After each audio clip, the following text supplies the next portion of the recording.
Welcome back, my friends, to the sweet spot where IT leaders share the insight with other leaders and others that want to lead. My name is Carlos Vargas, and as every week, we have our two co-hosts, Howard Holton and Paul Lewis. Hello, guys. Hey How's it there. going? Football or soccer?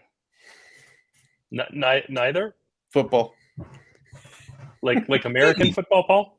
No, that's just how I describe the game of kicking a black and white ball down a field. I refer to it as football. Canadian is very European in that sense. Right. In which senses is Canadian not European? The prairies is much more like the prairies of the U.S. It's true. That you could even argue that that's Mongolian. Yeah, that's true. Right. Yep. we built nothing for hundreds of miles. Welcome to our prairies. Fields after fields after fields. So I believe it's FIFA week, right? Like That's FIFA correct. month. I don't know how long FIFA goes on. World Cup. I know World FIFA, Cup. Yes. FIFA Whatever. all year round. Whatever. you can see how much I care about this. I only know two things about the World Cup currently. One, it's criminal that they built it in Qatar and killed so many slaves to build the stadiums. And two, the Japanese fans cleaned up the stadium without it even being their game, which I thought was one of the coolest things I've seen. For all the negative stuff I've seen attached to FIFA and the World Cup lately, watching the Japanese fans go through the stadium with trash bags and clean up someone else's game was pretty cool. Interesting. I haven't seen that. I heard the other part, but I didn't see that. Yeah, I'm a little I'm not a soccer fan, so I kind of think my opinion shouldn't matter. At the same time, I am still a human, and FIFA is such a corrupt organization. It really should be closed, shuttered, and everyone that works in administration at FIFA should no longer be able to work in any professional sport in any capacity ever. I mean, even amateur sports, I think they shouldn't be able to work in. Like, if the head of FIFA gets fired and banned from professional sports and decides he wants to manage his kids' 8 and under soccer league, he should be banned from that too.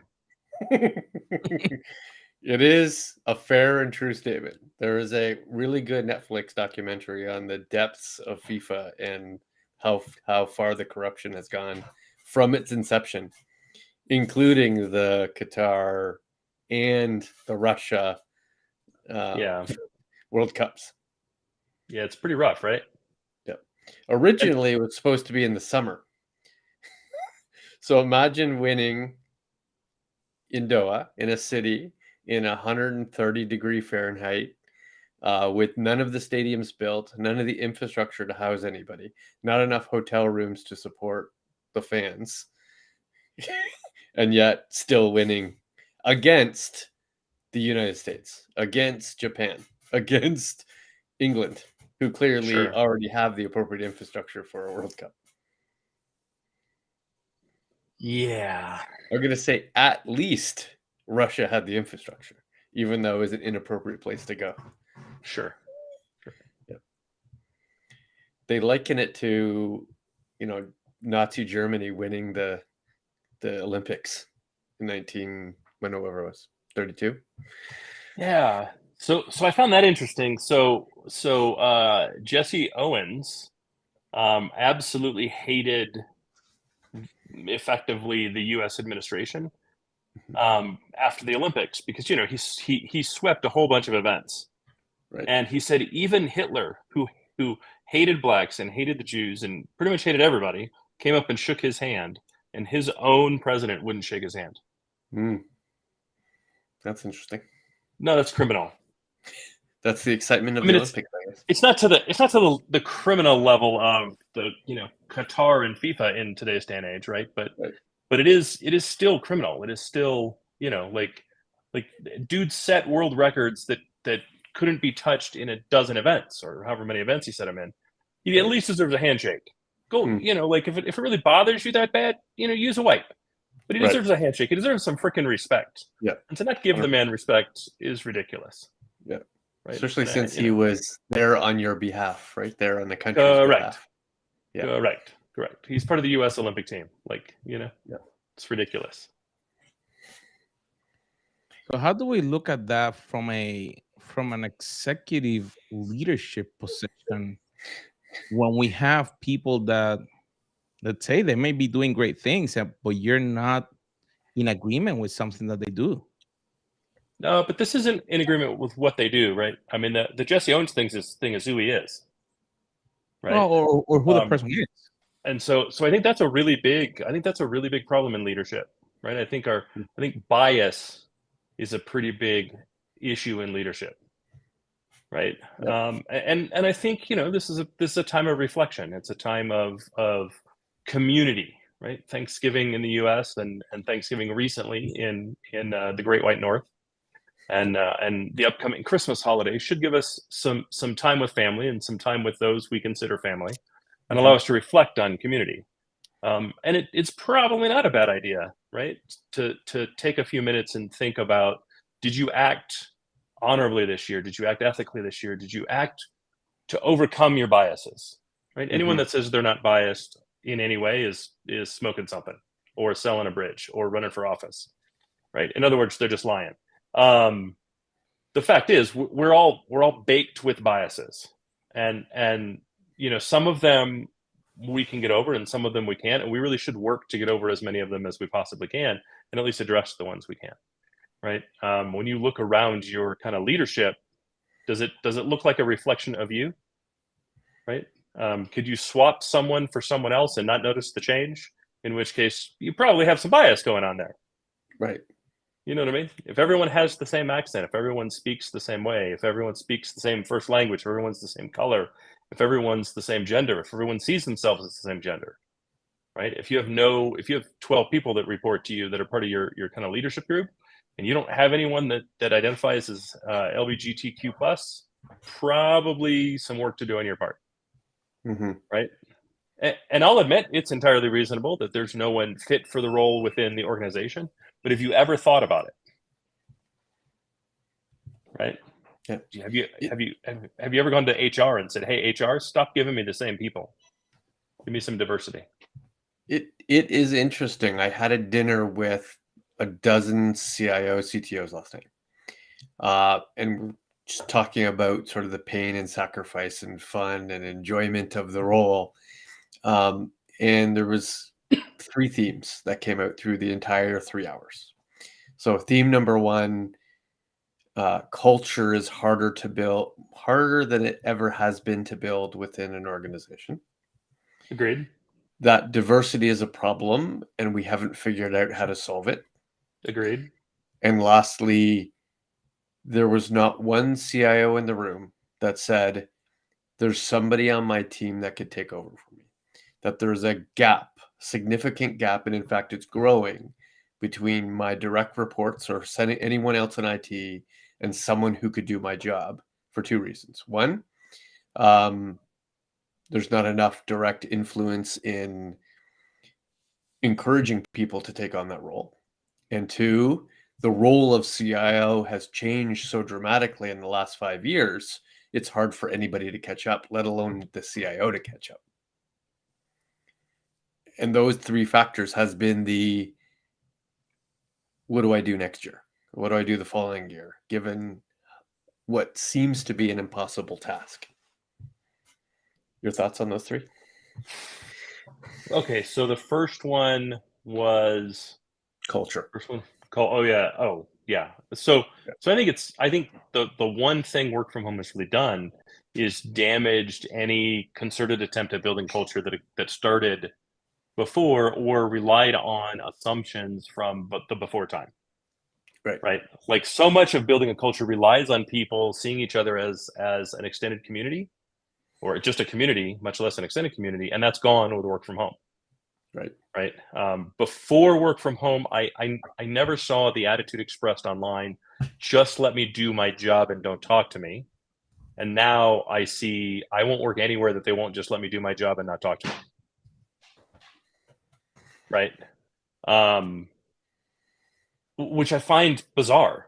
Right. I see more comments of leave me alone and let me do my job than I miss the community that I got when I was in the office. Right. And frankly, that's been our biggest community as humans for the last 40 years.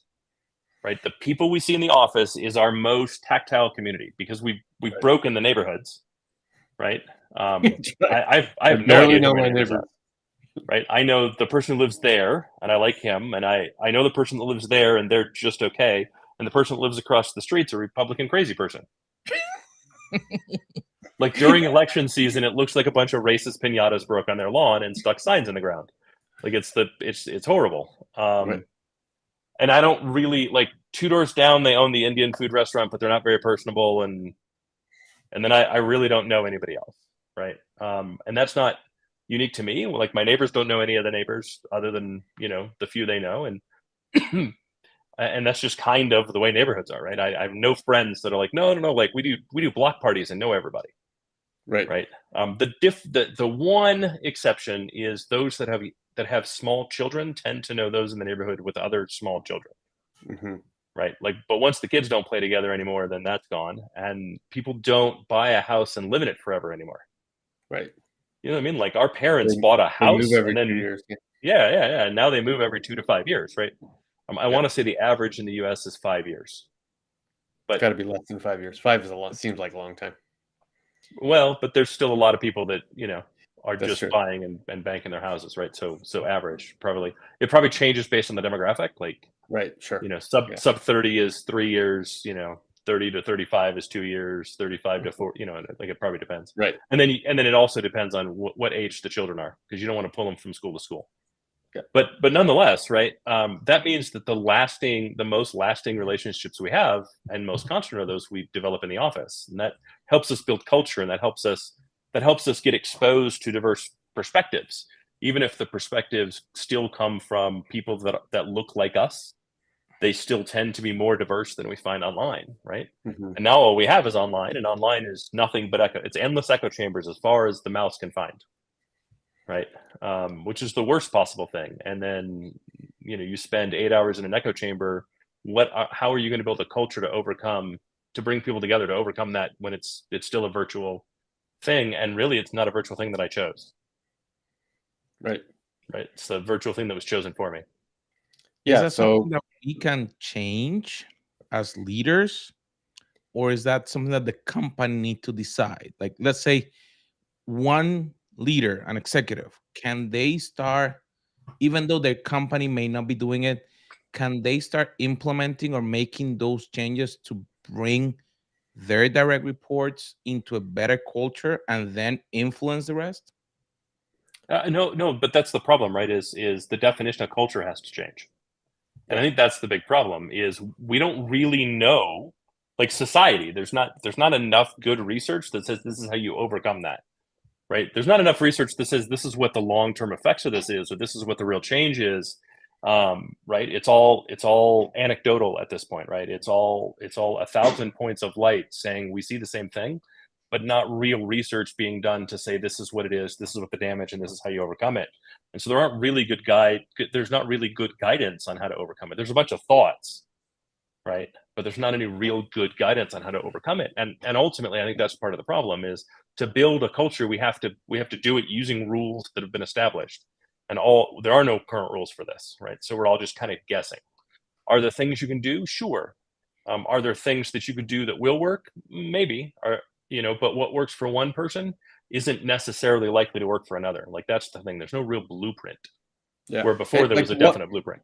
One could top down constraints / guardrails and influence, right? I can say, here are the principles of the organization. Here's what's acceptable and not acceptable. That's the guardrails, right? And then your influence is say, well, I'm going to walk the walk. I'm going to treat people this way. And therefore the expectation is people treat people this way, whether it's how I treat customers, how I treat employees, how I treat anybody, right? That won't create culture. That's just creating the walls to which, it's creating the rules to say, are you on boundaries, board? right? We're setting boundaries. That's what we're exactly doing. What it doesn't do is change the mindset of the employees who have moved from this is my 35-year career to this is my job for now. Yeah. And since we've been doing a lot of corporate restructuring recently, in fact, the last decade of corporate restructuring, and they've had 15 bosses in the last 15 months, that there's very few allegiances that actually get built both with your manager and with the company. Right. So now you have a loosey-goosey relationship between the employee and the company, loosey-goosey relationship between the employee and the manager, and not a long-term foundational sort of stability in the employee to stay with that company. So now you have effectively loosey-goosey culture, which Correct. is very hard to overcome. Yeah, it's hard to establish a culture when you see people in person for moments, not hours, Right. per week, not per day, right? And the company does nothing to say they wish to retain people long term, right? The first thing we did to say we wanted to retain people long term, we gave them a freaking pension, right? Pensions are dead and gone. There's no corporate pensions anymore, right? Even the pensions that do exist in kind of larger union organizations that are outside the U.S. Like you get a pension in the UK, but that's because they have a workers' union, right? We don't have that in the U.S. And so that first thing went away. So there's no real motivator to have me stay at the same company for 20 years. Right. There's never really been one for 10 years. The only thing that really exists is stock options, and those are done on a 3-year cycle. Right. So 3 years is considered long. And the expectation is once your initial stock vests, you're leaving. Right. And right? what percentage of employees actually get that? Small. Sure. And I'm sorry, it's 4 years for most, not 3. My bad. Like Amazon's really 4 years, and so is most of FANG. But that's not a long time, right? And the expectation is most people won't achieve it. The expectation is I can keep tech workers for 18 months to 2 years, right? And we're actually taught now that if they stay longer than 2 years, I have to question whether that's my A team, whether they're actually hypos, right? Whether they're high performers, because my high performers are on that 18 months to 2 year track. And we do nothing to stop it. We do nothing to shortcut it. We do nothing to say, no. Those are the exact people I want to retain. I'm going to keep them, and this is what I'm going to do. Mm-hmm. And then on top of it, we have to build a culture with people who are now expecting to be there for 2 years, who are motivated by a trajectory that's impossible to maintain because nobody has that number of openings, right? I can't move everyone into a VP role. I don't have that many VP roles. And I have to do it in moments of a day over a virtual device rather than hours in person, right? And so I think what we refer to as culture really needs a definition change. And we were already bad at culture to begin with. Like, let's also be honest, right? It's not like we were banging culture just out of the park, right? We were already trying to build something that people wanted to work with, and now everything's changed, and we haven't got a clue what we're doing.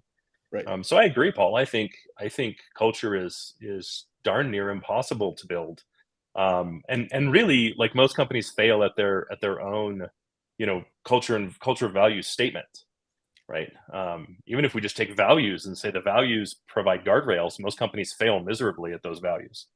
And bad leaders make it worse, right? Musk comes in, kills off 50% of the team, then forces the other 50% to sign a document in 24 hours that they're willing to work 80 hours a week, which most of them didn't sign.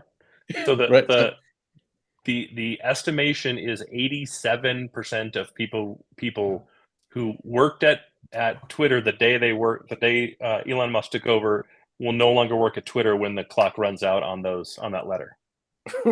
Right. So that's just creating more negative vibes throughout not just Twitter, but the rest of sort of IT organizations. Well, and then Meta laid off a bunch of people, and Amazon laid off a bunch of people, and insert name of company laid off a bunch of people, right? Kind of everyone's doing these massive layoffs, and it went from we can't find good people to now there's a bunch of people, and I don't know how to tell if they're any good. Right. And I still can't afford them. That's the irony. Correct. Correct. And they came from the highest paid companies on the planet, and so I still can't afford them. Right. It'd be a really good time to build some awesome consulting companies. Right. You know what I mean? Like I'd be scooping those people up and shoveling them into the consulting company bucket, right?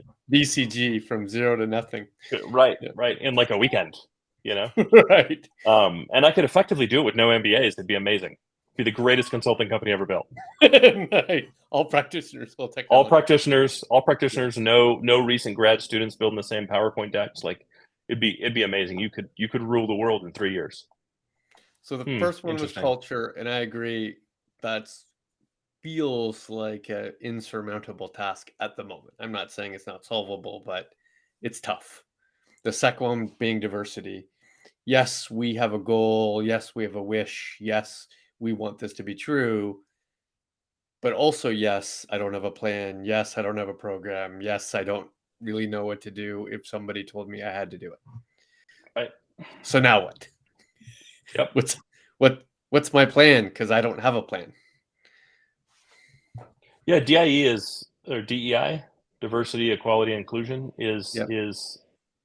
I find it more insurmountable than culture. Right.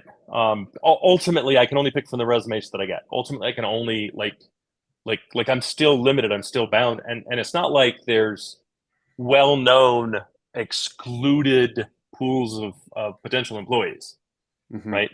Like it's not like everybody gathers in 3 locations based on the facets of DEI, and we only shop from one. Right. You know what I mean? Like, is LinkedIn all like white Asian males? Like is it exclusionary to people of color and females? Like, if it is, cool. Where do those people go? Because obviously I'm not one of them. I'm on LinkedIn. And like all of this is so just tell me where to go. Like I'm happy to change the recruiting, but no one has a good method. No one has a good system, and no one has any really kind of good answers. Work is the only answer, but that's not really a good answer. I can still only process the information that I get. Yep. Right. And even if people are I forgetting that most of us CIOs are not CIO of major organizations in Silicon Valley, right? We're not getting 20,000 applications per role. We're getting 5. And I don't have a chief DEI officer. Right. Like I don't have an executive level position for diversity. Sure, HR has a diversity movement, and we have a diversity value, but ultimately I still have the same problem. How do I recruit people that are diverse if my current pool of applicants isn't? Right. How do we know? Is it just that they're not applying, or that they're not passing all the gatekeepers so they can be hired? Like, I was invited to a panel last week specifically on that topic, but on the media side, because of the Sure. podcast and everything that I do. And that was part of the topic. Is it that we're not going through all the gates, or is that people don't think that they can get to those executive positions because of their race, their color, their language? I don't know. I don't think anybody really knows, right? I mean, I will say I think a lot of the gates are stupid. Because Right. I'm looking at it, and if I remember correctly, you're half Mexican. I am Puerto Rican. I am half Mexican by marriage only. So, Right. You're not biologically Mexican, is what you're saying. That is correct. I grew up in a Mexican family. Right. As one of 3 very, very white people. Right. You're culturally Mexican, but not by biologically Mexican. So you're one of us. Correct. Ándale, mano. Yeah. Unless we want this to totally degrade into the worst possible Spanish in the world, I think we should probably retain the current language. But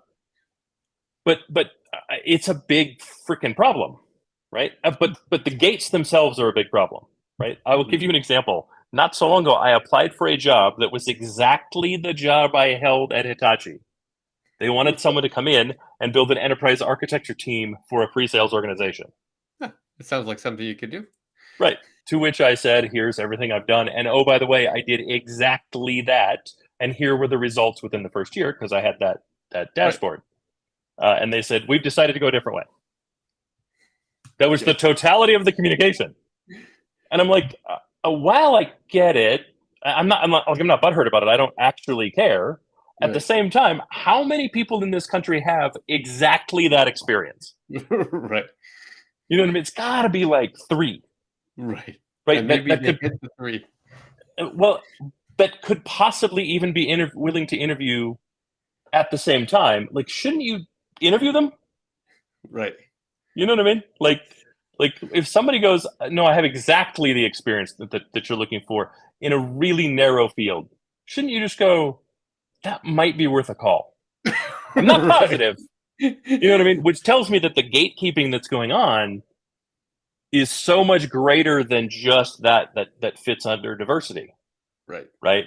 And the diversity layered on top of that doesn't help, right? The gatekeeping that happens on top of that does not help. That makes it significantly harder. I can't, I couldn't imagine going through the standard bullshit gates that are obviously aren't helping, only to end up with additional bigotry gates on top of it. But that's outside in. What Carlos, I think, was talking about was inside up. Right? How are we looking at our own sort of bias, conscious or unconscious, to say, how do I ensure that the varying degrees of leadership levels have the appropriate thought and demographic diversification that matters to the organization? Are we putting enough emphasis in ensuring those things happen, even if what's coming outside in is hurting the situation, not helping the situation? Sure. So okay. But I think now it's just amplification. If 5% of my workforce qualifies for 20% of my workforce qualifies for DEI globally, and 10% or 5% of that is in IT, right? Right. What do I do if I have no candidates that have leadership skills, qualities, or interest? That's a Because problem. that's often what I'm faced with, right? Right. Okay, I got one role I can promote to. I have no one other than, like 90% of the organization is the same people we currently have in leadership. And Yep. of the 10%, that 10%, there's no one that's even remotely qualified for the role. And I don't mean, I like the 70% bar, right? If you're going to get promoted, the most qualified candidate you could possibly be is 70%. Right, because you need to be able to grow into the role. Otherwise, if it's 100%, you're already ready for the next role. What's the point? Right. Right. As long as we're checking the bias box, right? We're saying, am I looking at these candidates fairly through a lens outside of my own experience? Because sometimes that's the least appropriate lens. Agreed. I don't know these 5 people because they're 3 levels below me. It's hard to really tell whether they're ready or not. For sure. But if I'm actively looking to increase the quantity of perspectives I get, and that tends to be the way that I look at that, right? I'm actively looking to get different perspectives. So I'm actively looking for people with different perspectives when those roles come up, and I find 0 people qualified even to say the 40th percentile for the role. Like it is in fact an outside in problem, far more I think than it is an inside up problem. Inside up, there's so little I can do about it. I can change me, but if the candidate still doesn't exist, I don't know what to do. Right.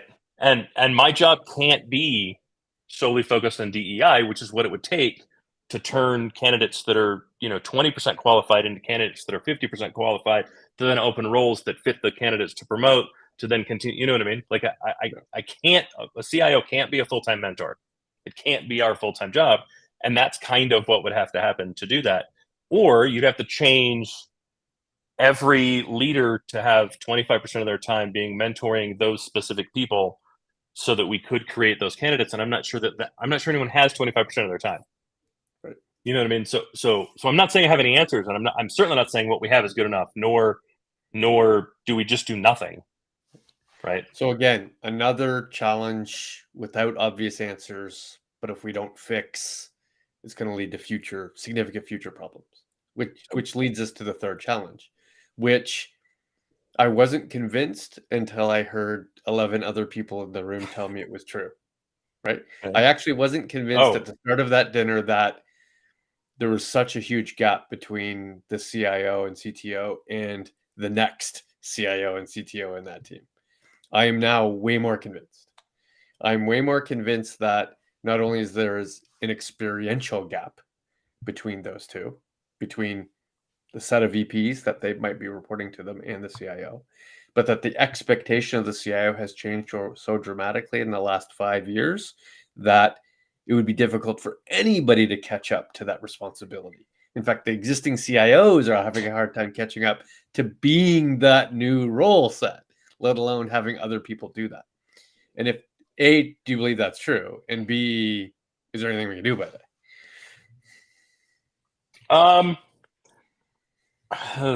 So there was a lot of A, do I believe that's true? Like Okay. there was so many things you brought up. So hang on, I'll address them, but I think the answer is yes, just blanketly, right? And then I think if we break them down, right? Okay, so existing CEOs living up to the new expectation of the CEO, is that hard?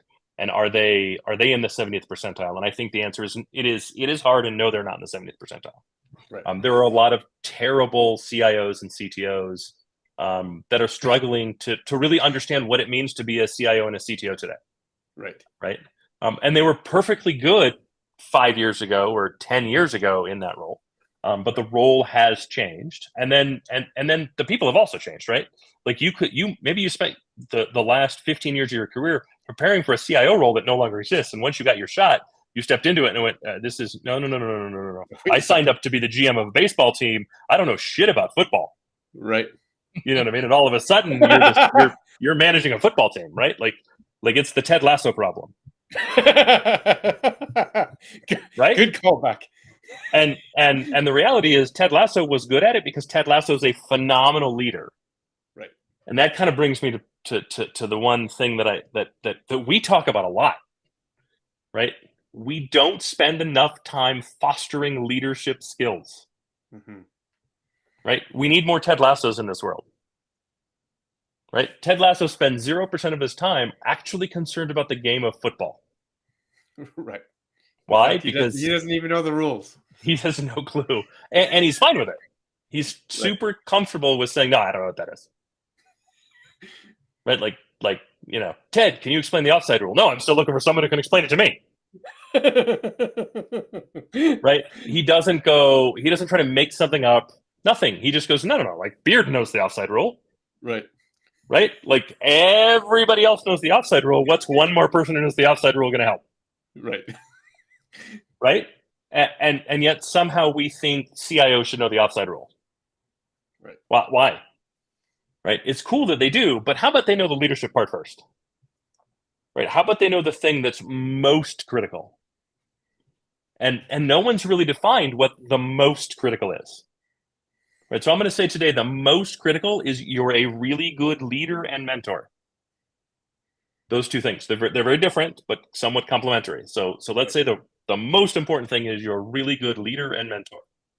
There are people that can do everything else.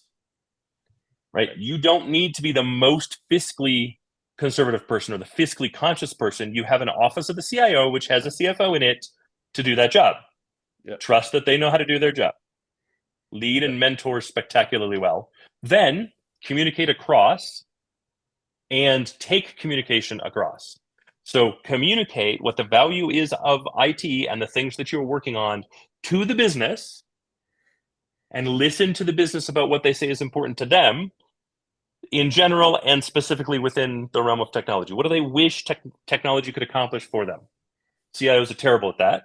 CTOs terrible at that. CISOs even worse. Right? Learn to communicate up so that your CEO is confident and your board is confident in what you know how to do. And that would probably solve 90% of the kind of CIO challenge and the uncertainty about what to do as a CIO. And then the second part then is, do we have anyone that's the next CIO after us? Right? Do we have a leader in waiting? Well, if I don't do the first part, how could I possibly ever do the second part? You know what I mean? But don't you think that's the rub? That we've spent 40 years in this practice of being a CIO and CTO, being a master of the art, right? Having a really deep understanding of what it means to run and operate IT, and spending far less time, there are exceptions, but far less time on non-IT leadership skills, that now that it's a requirement for the role, right? Now that I'm asked to do things that are way outside of the IT domain and participating at the executive council, that I should be doing that, but I don't have those skills. It's not what I do. I'm not Ted Lasso. I am Beard, right? I am that new dude. What's the ex-footballer? Nate the Great or Roy Kent? Roy. Yeah, I'm Roy. I'm the best footballer in the world, or at least I was, right? And that's where I spend my quality time. That's not creating another assistant coach. Right? That's not creating a replacement for Ted. So how do I obtain that skill if I'm Roy? But I would actually argue that Beard was not creating that replacement for Ted. Right? Beard could never be Ted Lasso, but the reason, and neither could Nate the Great, right? Nate could never be Ted Lasso, right? But that's why that's why Roy Kent works, because Roy actually could be the next Ted Lasso. You think, right? So? And I absolutely do. If you look at the show, that sounds interesting. That's why he was given. So for those who aren't caught up on all things Ted Lasso, spoiler welcome to a new Ted Lasso podcast. So Ted Lasso is a TV show on Apple TV Plus. As the holidays are coming up, and you're probably likely to spend more time at home and have a little bit more free time, sign up for a free trial. Watch it. You can watch both seasons in 7 days. It's no problem. You will want to watch both seasons in 7 days. Matter of fact, you might watch both seasons in 3 days and then rewatch both seasons in the next 3 days. I promise you, it is that good. So the fundamental of Ted Lasso is Ted Lasso gets hired as the head coach, manager of a premier football league team in the UK. Ted Lasso's coaching experience has only ever been at the amateur level. He took a D series college football team to their first ever national championship, got some internet fame for how they celebrated. Ted knows nothing about football, about soccer, nothing. I mean, nothing. He's never coached at any level, amateur or pro, and he takes over, and he's in the UK. He's never even been to the UK. Right? He's never been to England in his entire life. Knows very little to nothing about it, and he's this fish out of water. And normally you would laugh at him. Like we always laughed at Mr. Bean. We always laughed at everyone put in that situation, right? When Monty Python did a skit, Fish Out of Water, you laughed at the fish. Right. And so you think you're going to laugh at the fish. And you know what you never do? You never actually laugh at the fish. You laugh at everyone around him that doesn't get that this is actually the right fish. Right. Right. This is actually Everything the fish he's thing. doing is correct. Correct. Yeah. And you almost immediately come along, and then you watch as others start to come along as well. One of those characters, so Beard is his assistant coach. Beard comes along with him, and Beard has a beard. I'm not sure if it's his real name and he grew a beard so that it matched, or if they just changed his name to Beard because he had a beard and it was glorious. Either way, his name is Beard. Beard is incredibly quiet, incredibly thoughtful, and incredibly knowledgeable. Mm-hmm. Right? So he's definitely his right-hand man. When he's got a question about how to play the game, he turns to Beard and says, how do I, right? And then there's this kid who's like a kind of groundskeeper assistant to the team, does the towel boy thing, that all that sort of stuff, called Nate. And he nicknames him Nate the Great. And he's the first person to really acknowledge Nate. And he fosters Nate and listens to Nate, someone that no one ever listened to before. And then he fosters Roy Kent, and Roy Kent is the captain of the team when the whole thing starts. And Roy's been around forever and ever, and is a top level player who's late in his career, right? Like he's a Cal Ripken Jr., he's a he's a Babe Ruth, he's a Mickey Mantle, he's a Joe DiMaggio. But think about him after they went to the 3 teams they were really good at, and it was that last team. That's where Roy Kent is at. Yep. And there's one particular thing, spoilers, there's one particular episode where Ted gives everyone a book to read, and it's a book that he picked for their personality, and he gives Roy Kent A Wrinkle in Time. And A Wrinkle in Time is about a girl who has leadership thrust upon her, whether she's ready for it or not, and has to grow into being a leader because she's been selected as the leader. And it's the foreshadowing of everything that's going to come. It's the foreshadowing that Roy is not just the captain because he's the best. Roy is the captain because everybody else looks to him. And because everybody else looks to him, he is a leader. And thus that has to be fostered.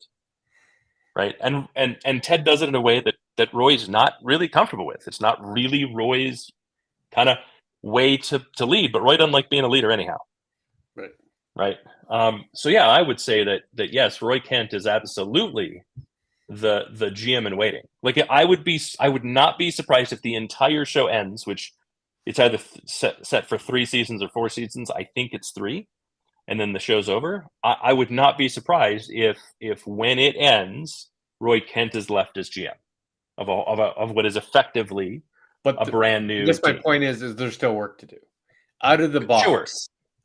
It wouldn't have been true. There is a gap between Ted and Roy.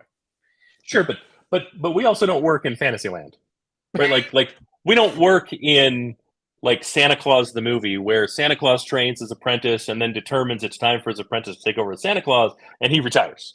Right. You know what I mean? Like I don't know of any CIO that's planned their retirement around when their mentor was ready to take the role, or planned their next role around when their mentor was ready to take the role. Right, but what's more likely to be true in the current situation, that a CIO gets replaced by an external CIO, or a CIO gets replaced by someone he's mentored to be the CIO? Oh no, external CIO almost every time. But that's the problem. That's what I'm trying to highlight here, is that we're not doing enough to ensure that those next level can in fact become CIOs. And that has to be a concentrated effort on your part, not just a side gig. But it also has to be something the board sees, and this like what is the chance that the CEO is going to be external if replaced, right? Or the COO or the C whatever O is going to be replaced by someone internal, or is it far more likely they're going to hire a professional CEO to take the place of the former professional CEO, right? Like we have to fundamentally change the culture of the company to enable that first, and that really should be what we're doing. Right? How many companies have you seen steered wrong because they brought in a CXO that didn't understand what the hell the company really did, how it was built, what the culture was, how it operated, and just came and made sweeping changes, lasted 2 years, and then left? Disney, yeah. Every big company, we're constantly seeing, Chapek and I agree. It has become a joke that CIOs last 2 years.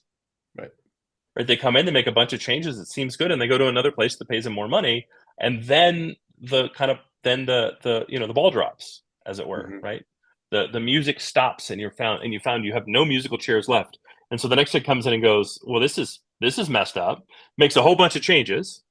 Right, they seem good immediately, and then they're out in less than 2 years. Why? Because the person before them left nothing sustaining, so they leave nothing sustaining.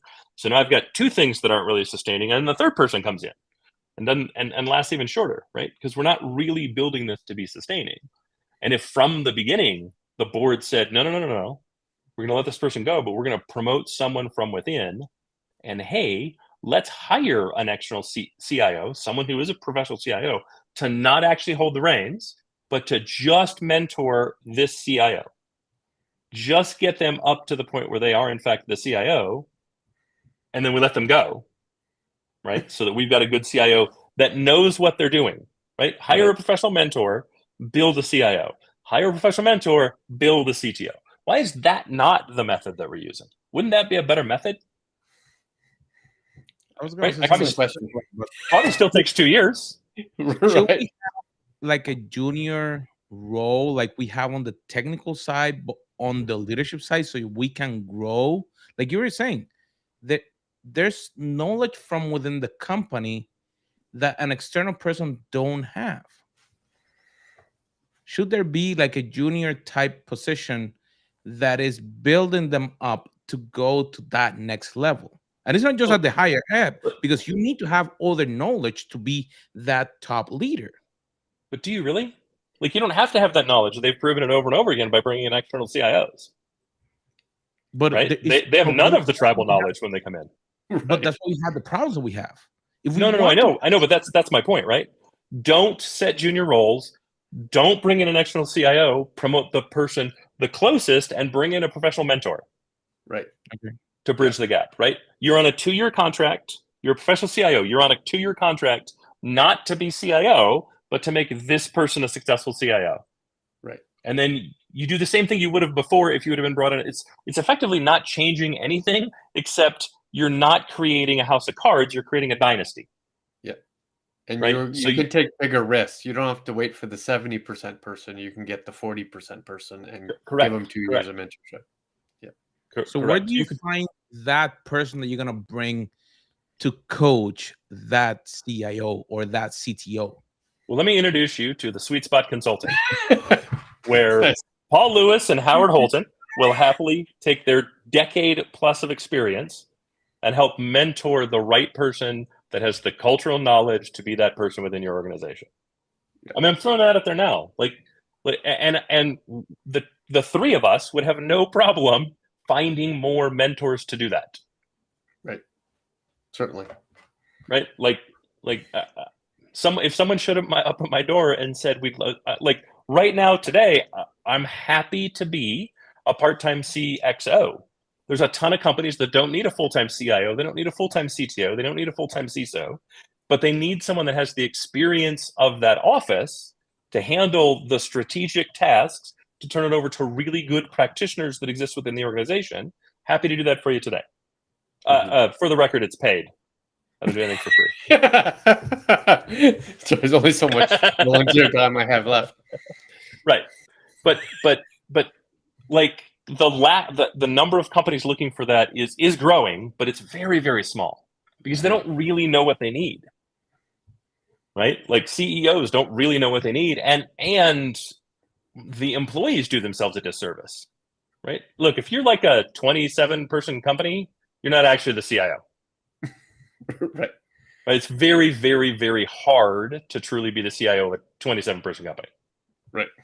Right. And you don't really do yourself any good saying you're a CXO, a CIO, and then going to an organization that has a real CIO role. Right. You're better off being a senior director. Right. You're better off being a director.